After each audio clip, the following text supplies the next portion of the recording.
Phone देख के तो पता चल ही गया होगा कि आज है Vivo T4 Ultra का कैमरा टेस्ट। और फिर मैंने चलती ऑटो से बहुत सारे 10x जूम रिजल्ट्स लिए। इस फोन की एक खास बात है कि ये बहुत अच्छे 10x जूम रिजल्ट्स लेता है, और ये मैं ऐसा इसलिए कह रही हूँ क्योंकि 35,000 में ऐसा कोई और फोन नहीं कर रहा है। तो यहाँ आते आते यार मैंने ऑटो से बहुत सारे 10 टाइम्स जूम शॉट्स लिए, एंड पूरे टाइम यार कैमरा ऑन था, तो यहाँ पहुंचते पहुंचते फोन काफी गर्म हो चुका है। तो हम लोग फटाफट से कैमरा सेटअप की बात कर लेते हैं। ट्रिपल कैमरा सेटअप मिलता है। बैक साइड से 50 मेगापिक्सल का मेन सेंसर है Sony IMX921, and 3x periscope मिलता है 50 मेगापिक्सल का Sony IMX882, and emotional support के लिए 8 मेगापिक्सल का अल्ट्रा वाइड भी मिलता है। स्टिल डिसअपॉइंटिंग है कि 8 मेगापिक्सल अल्ट्रा वाइड दिया है, लेकिन फ्रंट से आपको 32 मेगापिक्सल की सेल्फीज मिल जाती हैं।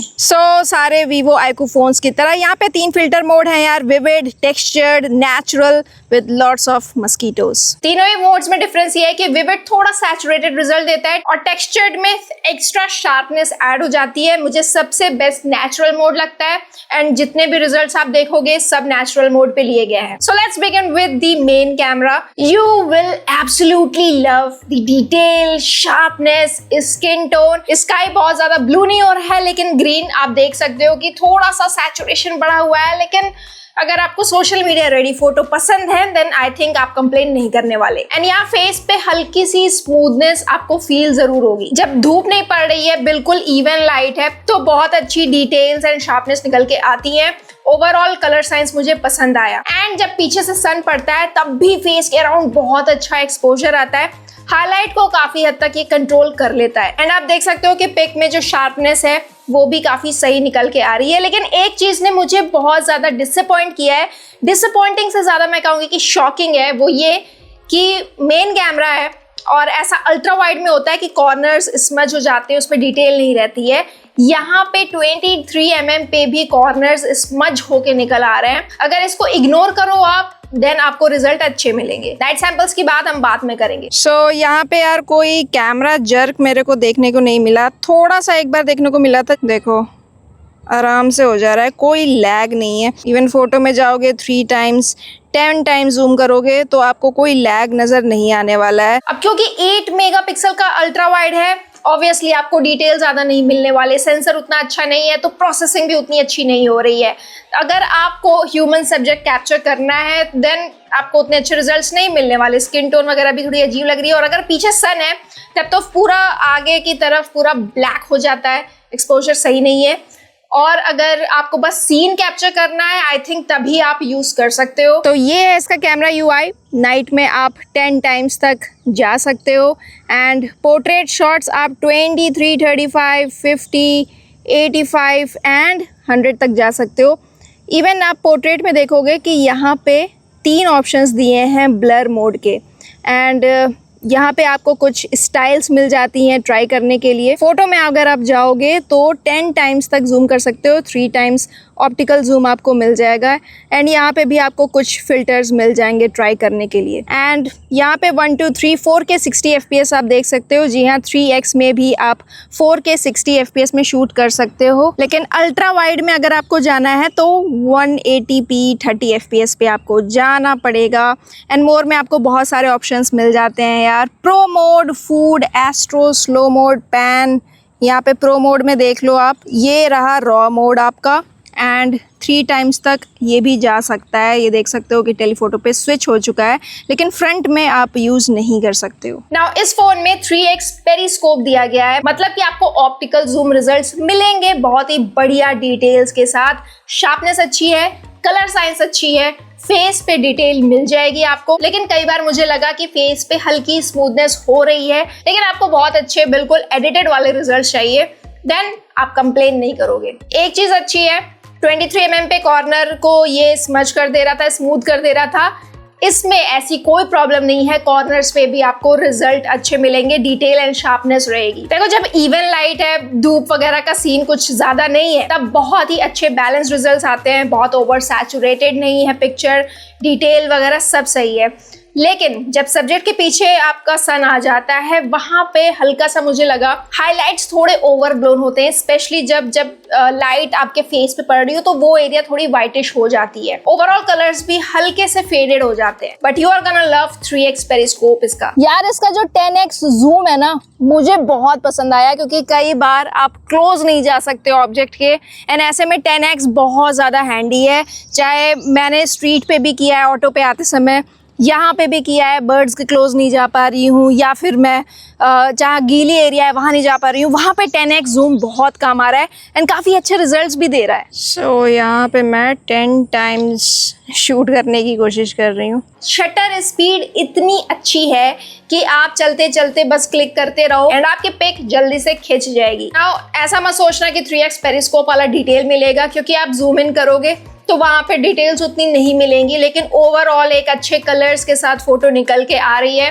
एंड ऐसी चीज़ें जो जिनके पास आप नहीं जा सकते उनको खींचने के लिए बहुत अच्छा कैमरा है ये इस प्राइस रेंज में। 100x यार इसके पीछे ही इन्होंने दिया हुआ है, 100x लिखा हुआ है, लेकिन ये बिल्कुल गिमिक वाली बात है।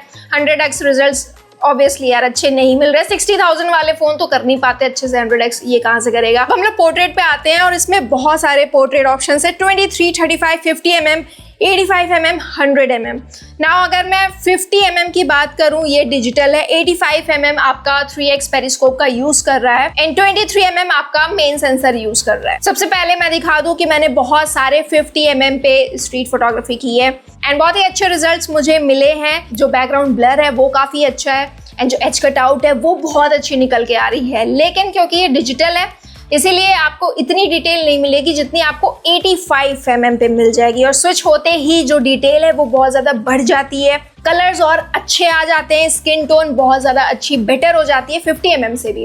As cut out obviously Vivo अच्छा करता आया है, यहाँ पे भी अच्छा कर रहा है, चाहे आपके बाल कितने भी उड़ रहे हो। एंड जो बैकग्राउंड ब्लर है वो बहुत नेचुरल निकल के आ रहा है, ये चीज़ मुझे अच्छी लगी।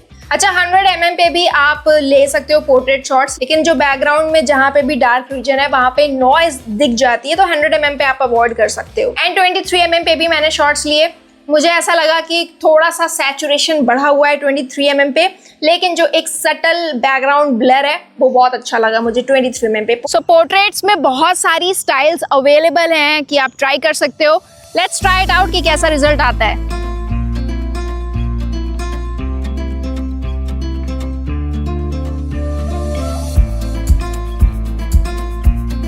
पोर्ट्रेट में जो ब्लर हैं वो 3 तरह के हैं, नेचुरल, रोटरी एंड बबल्स।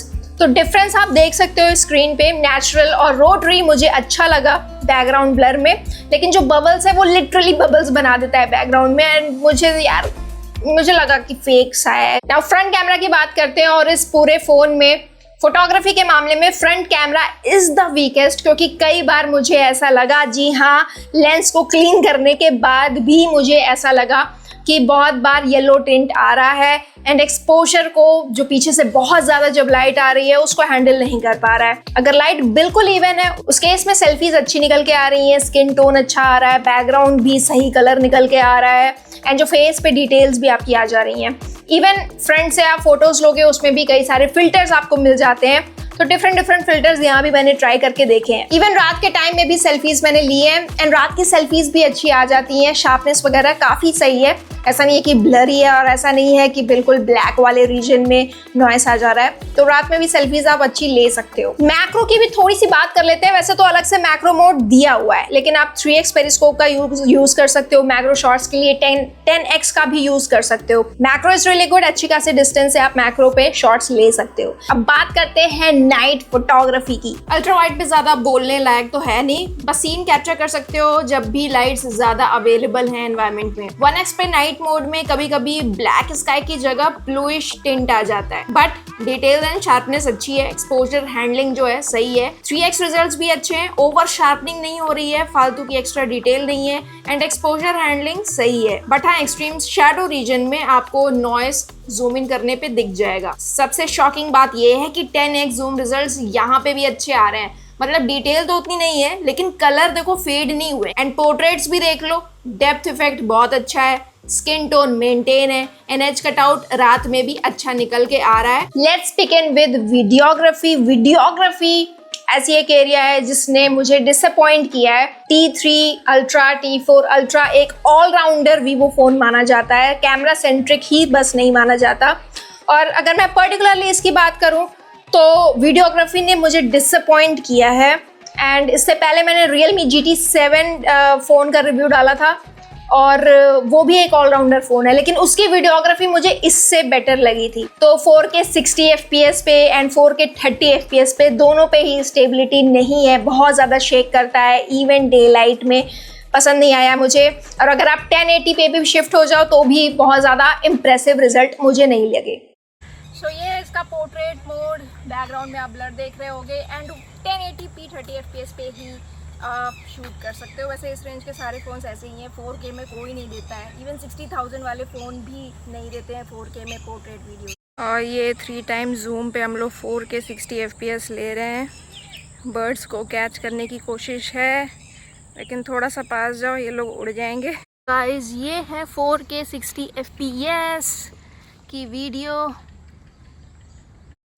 ये वीडियो आप देख रहे हो ये 1x पे है, 4K at 60 FPS एंड चलते चलते आप इसको 2 टाइम्स पे भी स्विच कर सकते हो। एंड अगर आपको लग रहा होगा कि 1080p 60 FPS का क्या रिजल्ट है तो ये हाँ, अगर आपको अल्ट्रा वाइड वीडियोस लेनी है देन 1080p 30 FPS पे शिफ्ट होना पड़ेगा। रात की बात करूं तो रात में भी डिफरेंट रेजोल्यूशन पे मैंने ट्राई किया है, बैक कैमरा, फ्रंट कैमरा, मुझे दोनों ही पसंद नहीं आया। फ्रंट कैमरा भी बहुत ज़्यादा ब्लरी वगैरह है, नॉइज़ वगैरह बहुत आता है, शेक करता है।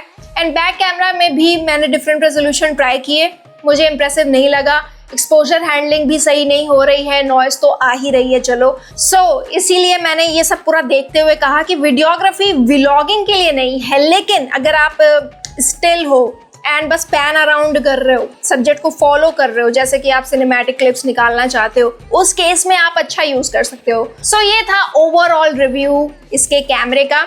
एंड आई होप कि अगर आप बाय करने का सोच रहे हो कि कैमरा कैसा है, वीडियोस कैसे आ रहे हैं, देन आपको एक इंसाइट मिली हो कि आपको ये लेना चाहिए या नहीं लेना चाहिए। मिलते हैं नेक्स्ट वीडियो में, बाय बाय।